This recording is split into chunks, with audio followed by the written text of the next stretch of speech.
If serendipity was a story, then you are about to watch one of the most fortunate strokes of luck ever here at WCCO. A mysterious gem, unearthed on accident, giving people a glimpse into Minneapolis history through the eyes of a young musical icon.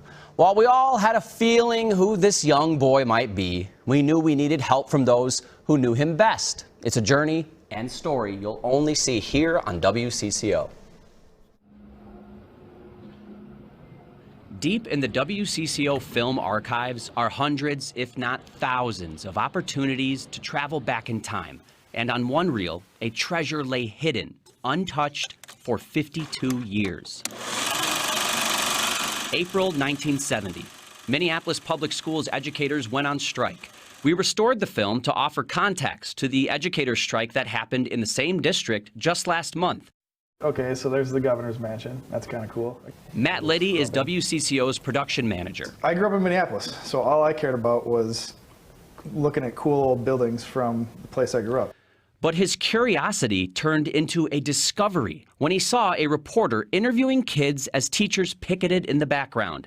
And it was this young boy jumping around and later answering a question who left Liddy speechless. So then I immediately just went out to the newsroom and started showing people and saying, I'm not going to tell you who I think this is, but who do you think this is? And every single person, Prince. We didn't have the right equipment to hear the film, so a specialist helped us extract the audio, and then we heard his voice. Are most of the kids in favor of the picketing? Yep. How come? I think they should get a better education too, and I think they should get some more money, because they be working extra hours for us and all that stuff. Our excitement was palpable, but we did not get him saying, I'm Prince Nelson. Cue our investigation. And that's all I feel. My name is Ronnie Kitchen.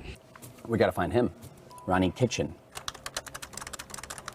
Surely he could confirm our quest. Hi, this message is for Ronnie Kitchen. But the phone numbers and addresses we found were dead ends. You hear something in the background, but there's no one there. How about a picture? A yearbook photo showing Prince as a 5th grader popped up online. He would have been 10 or 11 in this picture, and he would have been 11 during the strike, which is when that interview happened. We needed an expert.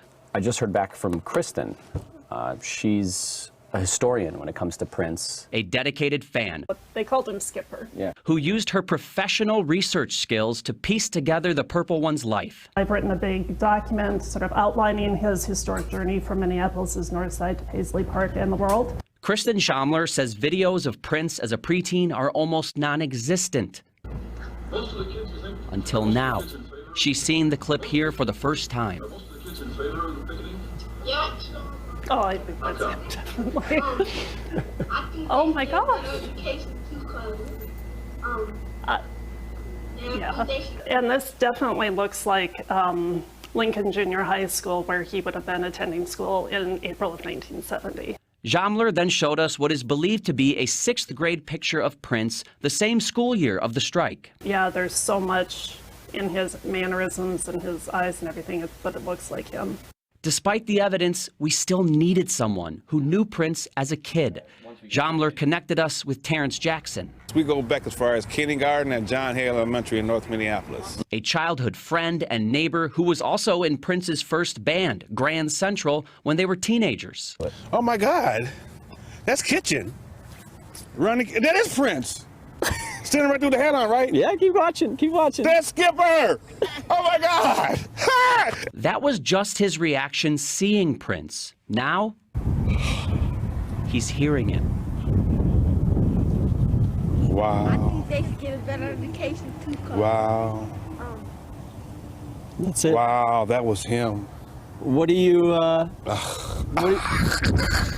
I'm like blown away and flabbergasted. I'm totally blown away. Wiping away tears, Jackson was suddenly flooded with memories. But he was already playing guitar and keys by then, phenomenally. As far as I can remember, music became our sport.